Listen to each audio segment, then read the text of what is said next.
Hello বন্ধুরা, শিক্ষা and টিউটোরিয়ালের পক্ষ থেকে তোমাদের সবাইকে জানাই স্বাগত। আজকে আমি আলোচনা করব উচ্চ মাধ্যমিক 2024-25 শিক্ষাবর্ষে এবিটি টেস্ট পেপারের ইতিহাস বিষয়ের প্রশ্নোত্তর নিয়ে। আজকে এই সেটে আমি সমস্ত এমসিকিউ এবং এসিকিউ প্রশ্নোত্তরগুলো করে দিয়েছি। চলো প্রশ্নোত্তরগুলো দেখে নেব। সাথে অনুরোধ রইল সবাইকে, যারা ভিডিওটি দেখছো, যদি ভিডিও তোমাদের একটু হেল্পফুল বলে মনে হয় তাহলে বন্ধুদের মধ্যে প্রচুর পরিমাণে শেয়ার করতে থাকো। আর যদি তোমরা আমাদের চ্যানেল নতুন হও তাহলে অবশ্যই চ্যানেলটি সাবস্ক্রাইব করে আমাদের সাথে যুক্ত থেকো। দেখে নেব একের দাগের প্রশ্ন। একের দাগের এমসিকিউ, মিথ কথাটি এসেছে মিথোস থেকে, যেটি একটি গ্রিক শব্দ। পরের প্রশ্ন, জাতীয়তাবাদী চেতনা জাগরণে রচিত প্রাচ্য পাশ্চাত্য গ্রন্থটি রচয়িতা স্বামী বিবেকানন্দ। পরে যে ম্যাচিংটি রয়েছে তার উত্তরটি হবে বিয়ের দাগের অপশান। পরের প্রশ্ন, নতুন বিশ্ব কথাটি প্রথম ব্যবহার করেন আমেরিগো ভেসপুজি। পরে পাঁচের দাগের ম্যাচিংটি হবে ডি এর অপশানটি। পরে পরে যে প্রশ্নটি রয়েছে, পরের প্রশ্ন ছয়ের দাগ হবে ফোর্ট উইলিয়াম কলেজ প্রতিষ্ঠিত হয়। উত্তর হবে 1800 খ্রিস্টাব্দে। পরের প্রশ্ন, প্রথম আফিম যুদ্ধ সংগঠিত হয়েছিল 1839 থেকে 42 খ্রিস্টাব্দে। পরের প্রশ্ন, শ্রীরামপুর ত্রয়ী নামে পরিচিত। উত্তর হবে কেরি মার্সম্যান ওয়ার্ড। পরের প্রশ্ন, আলিগড় কলেজের অধ্যক্ষ ছিলেন। উত্তর হবে থিওডর ব্যাগ। পরের প্রশ্ন, বক্সার প্রোটোকল স্বাক্ষরিত হয়। উত্তর হবে এর দাগের অপশান 1901 খ্রিস্টাব্দে। পরের প্রশ্ন, রাউলাট কমিশন গঠিত হয় 1918 খ্রিস্টাব্দে। পরের প্রশ্ন, দ্য ইন্ডিয়ান মুসলমানস গ্রন্থটি রচয়িতা। উত্তর হবে উইলিয়াম হান্টার। পরের প্রশ্ন, র্যামসে ম্যাকডোনাল্ড সাম্প্রদায়িক বাঁটোয়ারা নীতি ঘোষণা করেন 1932 খ্রিস্টাব্দে। পরের প্রশ্ন, সিআর ফর্মুলা প্রকাশ করেন চক্রবর্তী রাজা গোপালাচারী।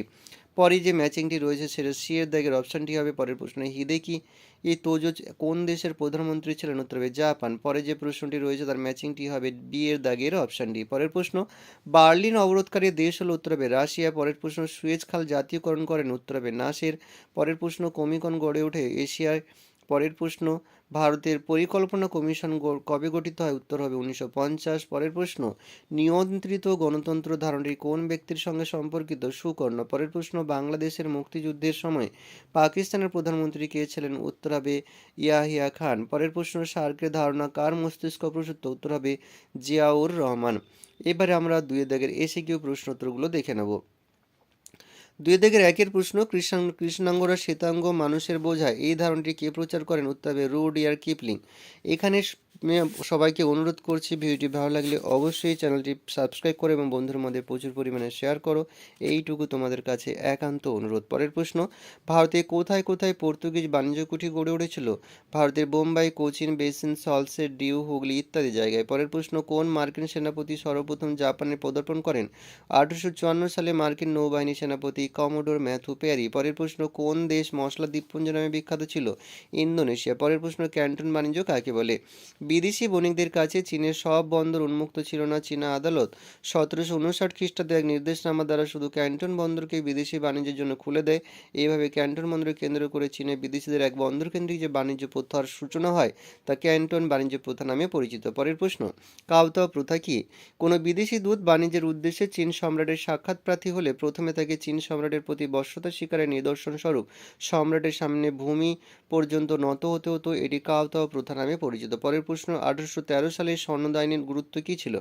এই আইনের দ্বারা ব্রিটিশ সরকার ইস্ট ইন্ডিয়া কোম্পানি চার্টারকে আরও 20 বছরের জন্য পুনর্নবীকরণ করে। পরের প্রশ্ন, নববঙ্গীয় কারা। বিরোধীয় যুক্তিবাদী আদর্শে অনুপ্রাণিত রামতনু লাহিড়ী, প্যারীচাঁদ মিত্র, দক্ষিণারঞ্জন মুখোপাধ্যায় এবং তৎস যুব সম্প্রদায়কে নববঙ্গীয় বলা হয়। পরের প্রশ্ন, কে দক্ষিণ ভারতে বিদ্যাসাগর নামে পরিচিত। উত্তর হবে বীরসা লিঙ্গম পান্তুলু। পরের প্রশ্ন, কবে এবং কেন তাইপিং বিদ্রোহ সংগঠিত হয়। চীনের স্থানীয় কর্মকর্তারা ঈশ্বর উপাসনাকারী সমাজের বিরুদ্ধে ধর্মীয় নিপীড়ন শুরু করায় 1850 থেকে 64 খ্রিস্টাব্দে তাইপিং বিদ্রোহ হয়েছিল। পরের প্রশ্ন, ইন্ডিয়ান মিরর পত্রিকা কে প্রকাশ করেন। উত্তর হবে কেশবচন্দ্র সেন। পরের প্রশ্ন, মিরাট ষড়যন্ত্র মামলা বলতে কী বোঝো।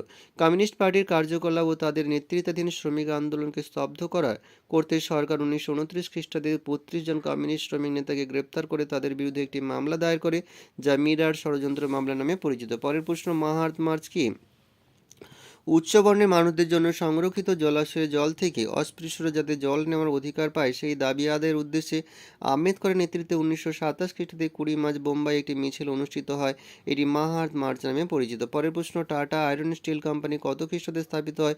25শে আগস্ট 1907 সালে। পরের প্রশ্ন, গান্ধীজি কোন প্রস্তাবকে একটি ফেল করা ব্যাংকের অনুকূলে প্রদত্ত চেক বলে বর্ণনা করেছেন। ক্রিপস মিশনের প্রস্তাব। পরের প্রশ্ন, কার নেতৃত্বে অন্তর্বর্তী সরকার প্রতিষ্ঠিত হয়। জওহরলাল নেহরুর নেতৃত্বে 1946 সালে 2 সেপ্টেম্বর। পরের প্রশ্ন, ভিয়েতনাম কত খ্রিস্টাব্দে স্বাধীনতা লাভ করে? 1945 খ্রিস্টাব্দে 2 সেপ্টেম্বর। পরের প্রশ্ন, এশিয়ার সর্বপ্রথম প্রতিষ্ঠিত কমিউনিস্ট পার্টি কোনটি? উত্তর হবে চীনা কমিউনিস্ট পার্টি।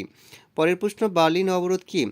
বার্লিন সংকট সৃষ্টির কারণে রাশিয়া পশ্চিমী শক্তিগুলিকে বার্লিন শহর ত্যাগ করতে বাধ্য করার উদ্যোগ নেয়। এই উদ্দেশ্যে 1948 খ্রিস্টাব্দে জুলাই রাশিয়া বার্লিনে প্রবেশে রেল, সড়ক এবং খালের চলাচল পথ অবরোধ করে, যা বার্লিন অবরোধ নামে পরিচিত। পরের প্রশ্ন, সুয়েজ সংকট সমাধানে জন্য কোন ভারতীয় বিদেশমন্ত্রী লন্ডন সম্মেলনে যোগ দেন? উত্তর হবে ভি.কে. কৃষ্ণ মেনন। পরের প্রশ্ন, কতগুলি রাষ্ট্র ন্যাটো চুক্তি স্বাক্ষরিত করে? 12টি রাষ্ট্র। পরের প্রশ্ন, আলজেরিয়া কত সালে স্বাধীনতা লাভ করে? 1962 সালে 5ই জুলাই। পরের প্রশ্ন, স্বাধীন বাংলাদেশের প্রথম প্রধানমন্ত্রী কে ছিলেন? উত্তর হবে তাজউদ্দিন আহমদ, 11 এপ্রিল 1971 সালে। পরের প্রশ্ন, সার্ক কি? দক্ষিণ এশিয়া আঞ্চলিক সহযোগিতার বৃদ্ধির উদ্দেশ্যে ভারত, বাংলাদেশ, পাকিস্তান, নেপাল, ভুটান, শ্রীলঙ্কা ও মালদ্বীপ 7টি দেশ 1985 সালে বাংলাদেশের রাজধানী ঢাকায় একটি আন্তর্জাতিক সহযোগিতা সংস্থা সার্ক গড়ে তোলে। এখানেই শেষ করছি। ভিডিওটি ভালো লাগলে প্রচুর পরিমাণে শেয়ার করতে থাকো। আমাদের চ্যানেল নতুন হলে অবশ্যই চ্যানেলটি সাবস্ক্রাইব করে আমাদের পাশে থেকো।